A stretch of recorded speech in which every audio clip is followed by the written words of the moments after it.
It's time for the Access of Easy podcast, the weekly technology digest that keeps you ahead of the curve.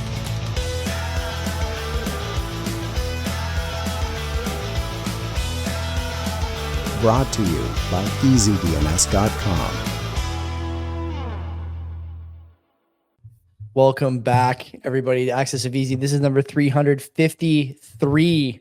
My name is Joey. That's Len. Buddy, what's going on over there? How the heck are you? I am good, Joey. What a beautiful day it was today. Busy at work, but I don't care.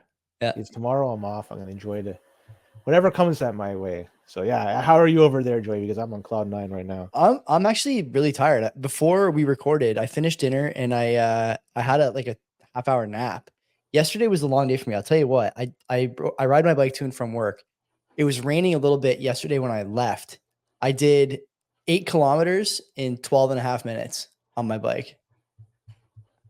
I was flying. I feel like I was really gunning it there. So I'm happy about that time. Then I played football last night. So my legs are pretty tired. I'm pretty tired, but I had a little French toast crunch here, sugary, empty carb cereal before we started recording. So I should be good here to record Access of Easy. I am not I just off came tomorrow, back from the park. Did you? How is it over there? It's going to be busy. The park near my house is packed all the time now. It's nice to see. There's a bunch of parks over here. So we went to the splash pad. We went for a little bit over there. It was busy. Is your daughter big on the splash pad? Not anymore. She's now outgrown that. But still, yeah. I still want to take her out when if it gets super hot. Yeah. I'm not turning on the AC. Let's go to a splash pad, do it the cheap style. A couple runs through there, like the sprinkler. Heck yeah. If I can save a few bucks and have the town pay for it at the same time, bingo, I'll do that. I love it. Thanks very much, Ontario Town. All right, well, let's get started. Last week's quote, change before you have to. That was from Jack Welsh. No one got that, if you can believe it. And this week's quote, it is not necessary to change. It is not necessary to change. Survival is not mandatory. A lot of change themes in the quotes here these days. If you know it, no Googling, no searching. You can only look in your set of encyclopedias, or if you have Encarta Encyclopedia on CD-ROM, you could also look there. Yeah, but no Googling. So if you know, put it in the comments and you get your next round of renewals on EasyDNS. Mark Happy, of course, to take the loss for people who are, quote, enthusiasts. So, Len, we got today, let's see, 1, 2, 3, 4, 5 stories. Couple of regulars here. We got a couple of frequent flyers on the list. We got some TikTok. We got some mobile outages. We got some Google AI. This should be a fun one. Where do you want to start? Google's got a couple on this one. So they got the double header going because start off with one of those Google stories. And so we had a recent leak of one of the Google internal API documentation. This was after a faux pas using GitHub. And so they didn't want to do this, but it's been done. It's in the wild. And well, this leak has opened up the window for us to see what factors Google uses for ranking the algorithm when it comes to the SEO. This is the search engine optimization. So this is the way of improving the ranking of a web search when you do any sort of search on Google. So let's hypothetically use a travel business as an example. And travel businesses, well, they could leverage the insights from the leak to improve their website's ranking on the search engine and thus attract more potential customers. This is the theory behind all this thing. So the leaked documents show that Google's algorithm considers numerous factors when ranking these websites. So in this case, the fictitious travel website. And some of these factors include aspects like how often a user clicks on a website after seeing it listed on a search result. This is the click-through rate. How long a website has been around. So that's the domain age, and the quality of the content of the website. This is kind of tricky how to figure out. But either way, it just goes to show that there's possible ways that somebody could take advantage of this. There's lots of different things you could do by improving your quality of your content and so forth. But in the end, this is all stuff we already kind of knew. I don't think this is anything that's groundbreaking. But it was never like admitted outright, though, was it? Some of this stuff? I don't think it really mattered in the end. The one that really, I think, ticks a lot of people off, more so me, is how they penalize the small companies. For example, they give the bigger players an advantage through this site authority. Those are the ones that are, they try to figure out which ones are going to be ranked high or not. So the smaller sites, they give it a tag called small personal site. As a result, you're going to be buried in the result, and you're going to stay buried because you're not going to be able to get seen. So it's stuff like that that I didn't think existed, but here it is, at least according to this leak. And I'm going to take this for its what it's worth here. So that's pretty damning how they're doing this. They're favoring the larger businesses, larger sites, in favor of the smaller ones, which is too bad, because if you're a small minnow in this whole thing and you want to get into it, you want to get and grow, being buried in a search engine is really not one way to improve growth. But either way, some of this is new. A lot of this is old. But you know what? Shame on Google, but they're the biggest player in the game. I don't know what we could do about this. There's not really much alternatives out there. No, there's not. I mean, SEO is important. We obviously value that at Canadian Bitcoiners podcast. You know, Mark obviously plays in that sandbox too. No pun intended, given there's a bit about sandboxes in his article here. But a couple of interesting things I thought were, you know, maybe worth just double clicking on. God, I hate that term, but there's not a better one for the moment. This small personal site thing. Why does it matter if it's a small personal site? And what is exactly a small personal site? I mean, there's some stuff here.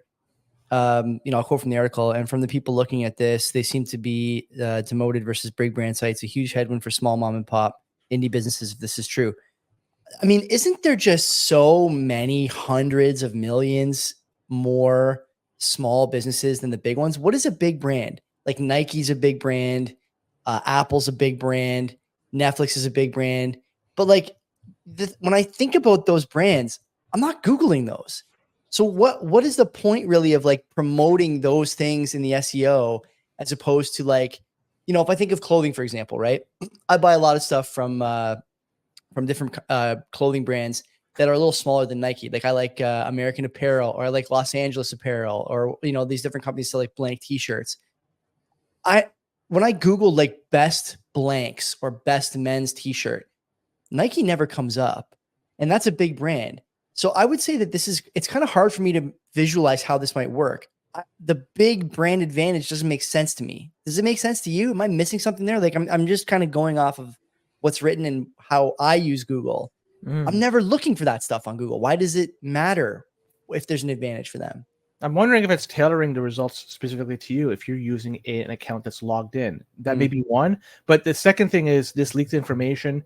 It's, you know, there's still got to be, we got to comb through it. And even with that, it may not be pertinent information. It could be old stuff that was used in the past. So we don't know if it's currently used by Google. So you have to take it with a grain of salt. But at the very least, the fact that they admitted at one time that they were doing this, or it shows that they may have been doing this with the small businesses, pretty crappy in my opinion. If it's still being employed, this type of tactic remains to be seen. But either way, Google's not doing themselves any service here. In fact, we should be looking at them and say, like, let's try to find alternatives. But really, like as I mentioned, none exist, which is too bad. It's not like we could build one. Yeah. So it's difficult to get ahead of this. I don't know.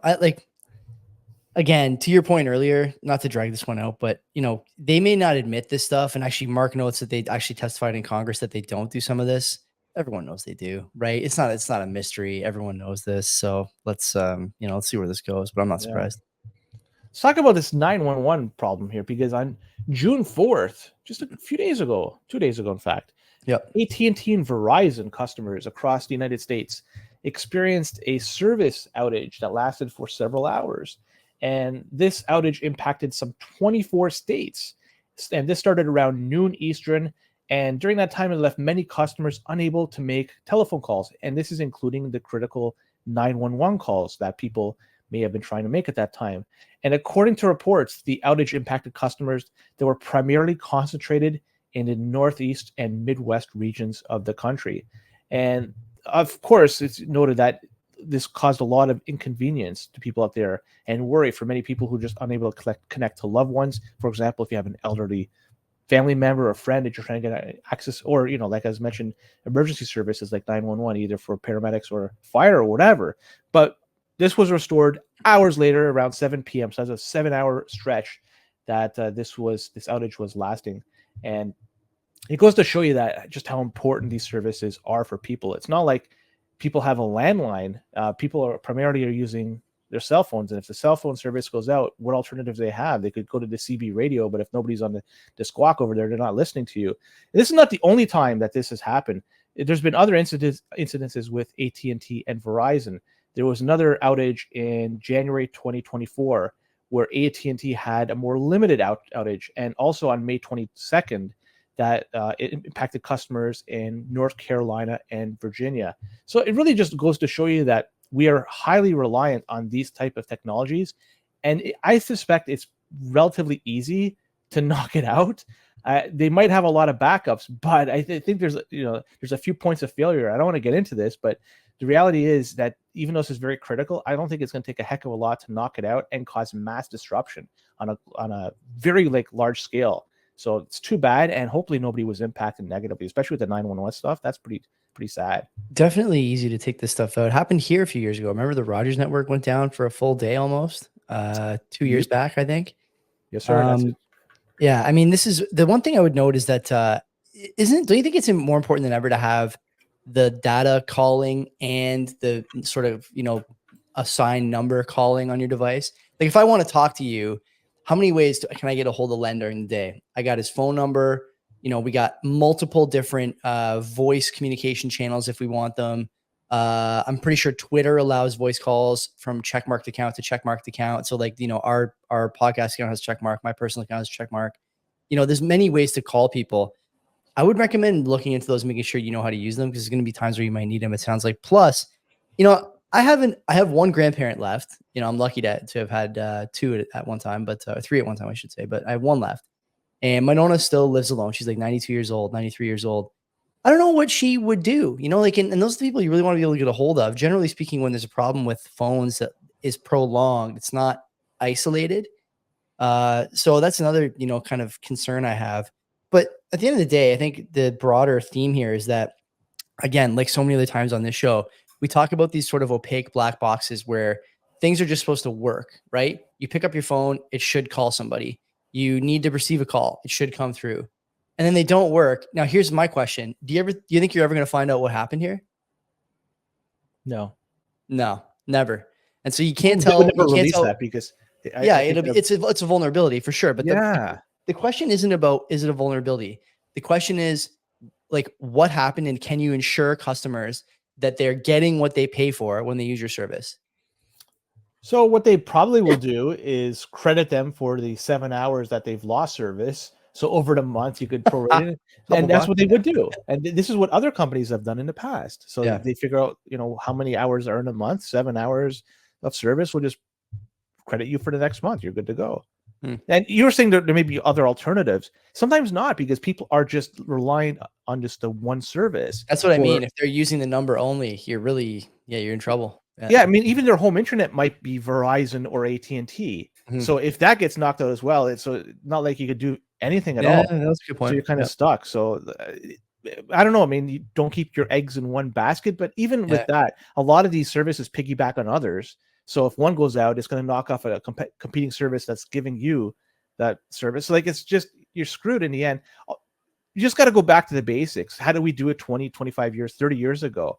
And remember how it is back then.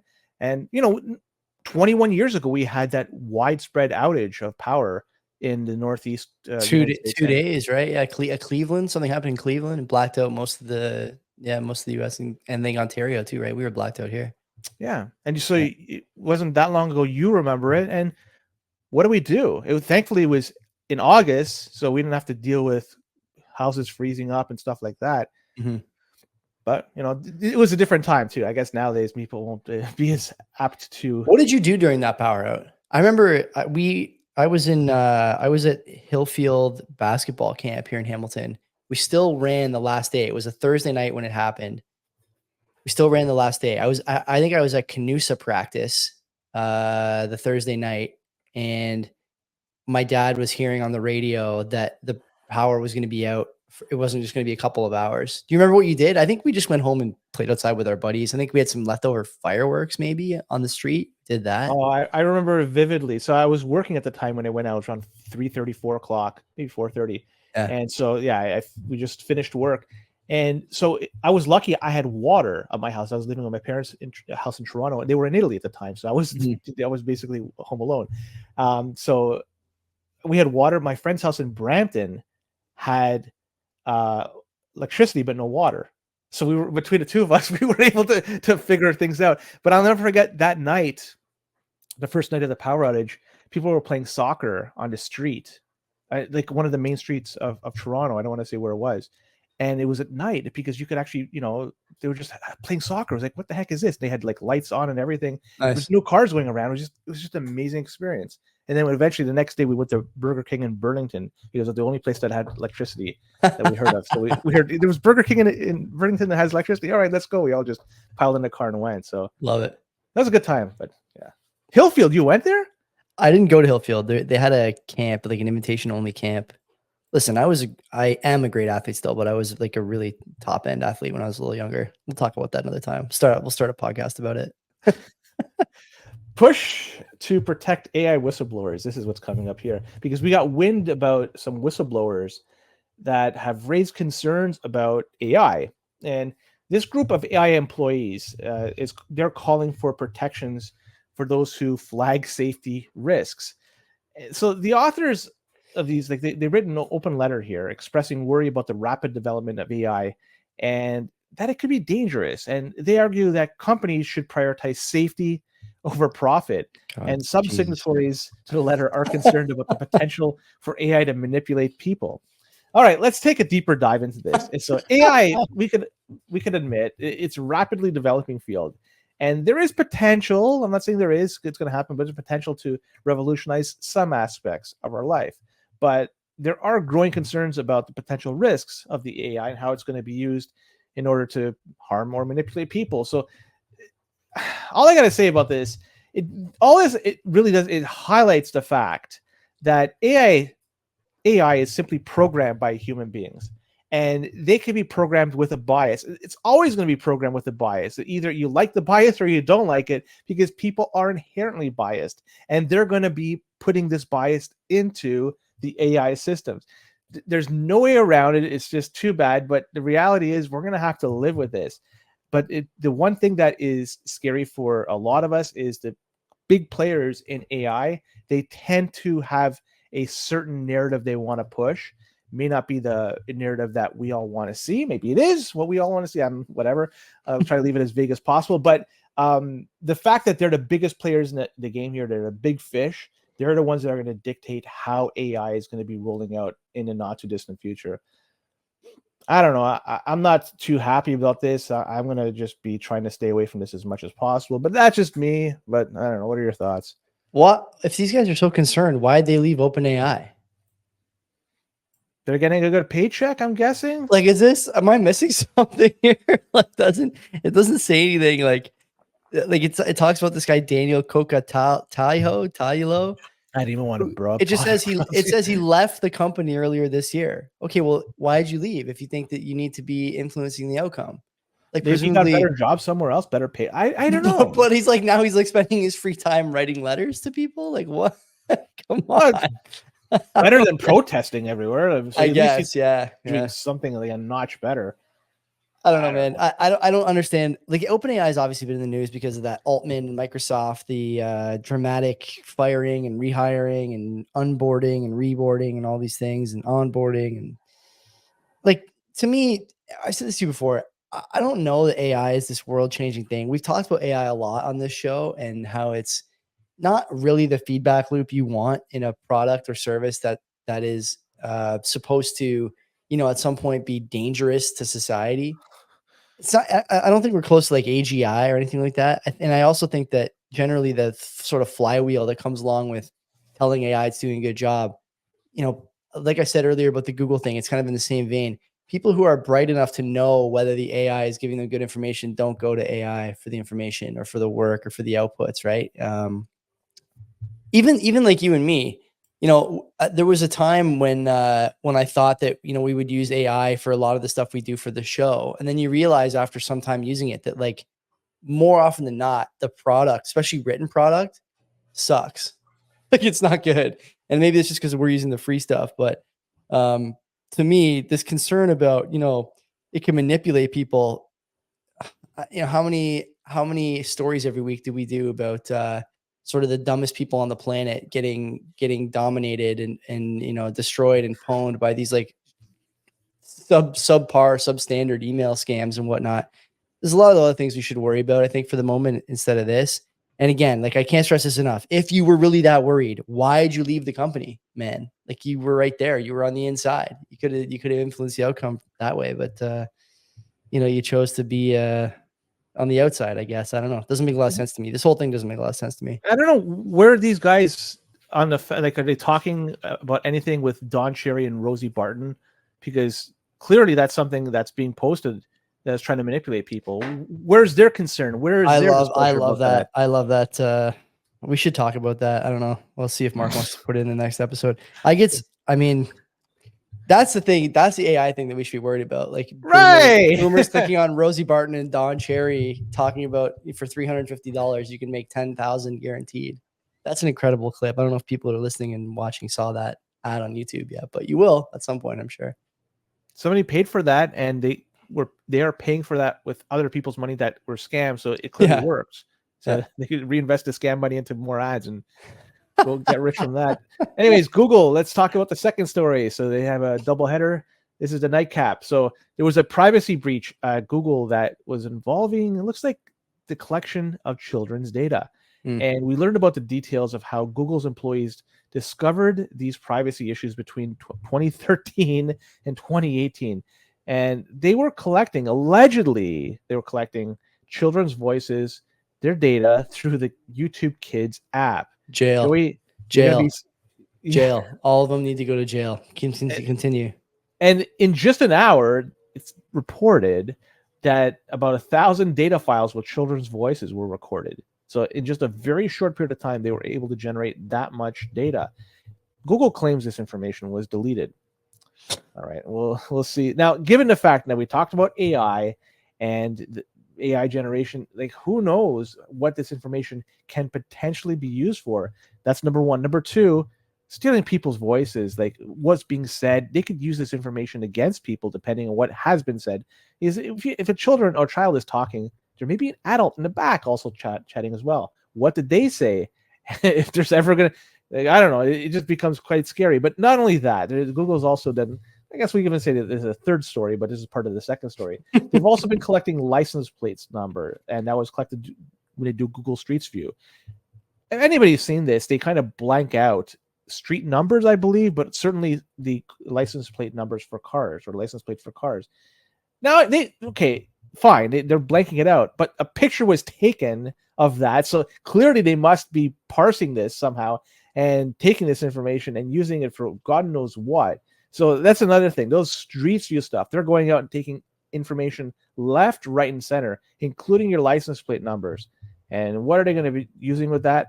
They say they may have deleted it or whatever. I don't believe it, but what will they do with it? I don't know. But Google, they're just simply a data collection company. That's what they do. They collect data, and they do it because we're willing to give up our privacy as a result of it. We willingly do it, and that's, I guess that's part of the agreement, but still, let's point it out. They are data collecting, and that's damning stuff. You're not even willingly what are you willingly doing? The Google Street car drives by your house and takes a picture of your front door. Well, like, that's not willing. Why is that allowed? But the other one, the YouTube Kids app, that is. Oh, that's nuts. I know. That's nuts. Here's another one. Here's another good, a couple bangers here from the end of the article. Yet more incidents include a Waze carpool feature leaking home addresses and trips taken by users. A Google employee accessing videos listed as private on Nintendo's YouTube channel and then leaking information ahead of Nintendo's planned announcements. This was qualified by Google as quote unquote non-intentional. Yeah, I hope so. Then this one, there's more trouble at YouTube. YouTube made recommendations based on videos users had deleted from their watch history, noting this violated the platform's own policy. Len, what's going on over there? Like it's like not just collecting the data, but they're not deleting the stuff they say they delete. They're making recommendations based on stuff you don't and purposely are trying to remove from your search history. Like it's not good at all. And I think like when is the first, here's one for you. Okay. You and me like to bet on time frames on the other show that we do. When is the first instance of a politician's Google search history leaking going to take place? Over under 4.5 years. Under. Under. Way under. You think, eh? You're that Oh, far under, yeah? yeah. And I think this is not going to be. I think it's going to be done, and there's going to be little consequence for it and little pushback for it, because given what's going to happen, there's going to be a change in the White House moving forward. And whose information are they probably going to be leaking? Maybe one of the Bidens, I'm guessing, right? There's going to be somebody. Trump's Probably not kid. Trump. Who knows, right? It could be anybody. Trump's got like a 17 or 18-year-old kid, right? Barron, how old's Barron? Pretty young. Yeah, he's quite young, but he's I'm around trying the to age think. where you'd be searching up all sorts of different things for the first time or the third time. You know, like that's a good age for Google searching, I'm sure. And you know, if I was someone who's looking to compromise that campaign, like, you know, he's an adult now, he's fair game. So that's a good place to start. If you could get it, Silicon Valley doesn't like that guy or his party. So I don't know, man. I don't like any of this. This isn't going to be a brave new world we're going into here. I think there's a lot of enemies that have been made. So it doesn't have to be somebody internal to Google that does it. It could be somebody that's external and just, you know, they have a vendetta. Yeah. Anyways, TikTok. Let's do this last story. So critical vulnerability in TikTok. Well, this allows attackers to gain control of celebrity accounts. Good thing we're not on TikTok because of a couple of celebrities and we would be one of the targeted individuals.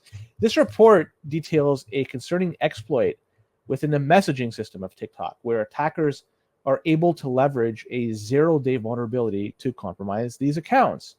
And this isn't the first time that TikTok has been dealt with one of these security concerns. In the past, attackers could also potentially build a database containing users' telephone numbers of the hijacked accounts using malicious links, and they were monitoring users' activity undetected. So a whole bunch of things were going on behind the scenes. So TikTok, they have said they have addressed this issue with this latest 0-day, and they're actively working to restore compromised accounts.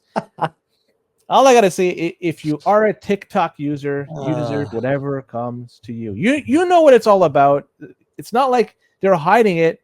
The Chinese Communist Party, they're behind it, and they have two different versions. They give us the crappy one to poison the minds of young folks, and they give the good ones to themselves. So they're encouraging people to do the right things.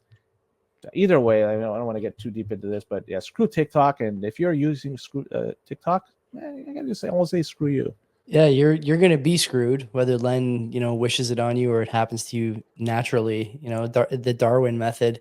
I don't know why are you still on this app at this point. Like, are you really that addicted to vacuous scrolling? You know, and endorphin bumps, dopamine hits. Like, I don't understand why you'd still be on this app. There's other apps that are, you know, also stealing your data, but maybe, you know, won't let you be otherwise compromised, that are better to use. You know, Facebook has its Instagram app, YouTube has Shorts. It's all kinds of stuff you can waste time on. Why choose this? You know, like, why? And then at the end of the day, Len, like, isn't the answer, you know, to go touch grass, as the kids say. Get off this thing. You don't need to be on TikTok. Is TikTok even the juggernaut that it once was? I mean, it's under a lot of heat these days in the US. I think they're talking about releasing the source code for the algorithm. And I think I did see somewhere the other day legislation coming down that I can't remember what app, but the algo is going to be opt-in from now on, and the app is not going to be able to send notifications to kids under 18 after a certain time of night. We talked a lot about this, not about the kids under 18 after night. I think we talked about kids, but not specifically that they're going to get these notifications. They can't fight it. How does a kid like fight? You know, what do you do? I don't know. The parents these days are like not great, but a lot of them too, Joey, they're inundated with problems of their own. And they're on the apps. The number of parents I see at the park whose kids are like playing on the structures and they're just like flipping through their phones. Oh my God. Well, I feel bad even looking at my phone when I'm walking my dog. Like, I feel bad looking at my phone for any reason if I'm doing something. So like, you're never going to catch me. Right? Yeah. Like I would just rather, except that I would just rather, talk to Moose on our walks than I would, like, you know, whatever. I don't know. Like, what are you doing? You're doom scrolling at the park. Why? You know, you're watching funny videos at the park. Why? Your kid is on the play structure. Like, I don't know. To me, it doesn't make a lot of sense, but I know parents are inundated with their own problems. My bigger concern is that they're stuck on the same screens. That's the big one for me. Yeah, they are. They have think about it. You wake up early, you send your kid to school, and you go to work, and then you come back home, and from whatever reason, because of other people's decisions, you're just running on a treadmill at best. You're not gaining anything. You may be going behind.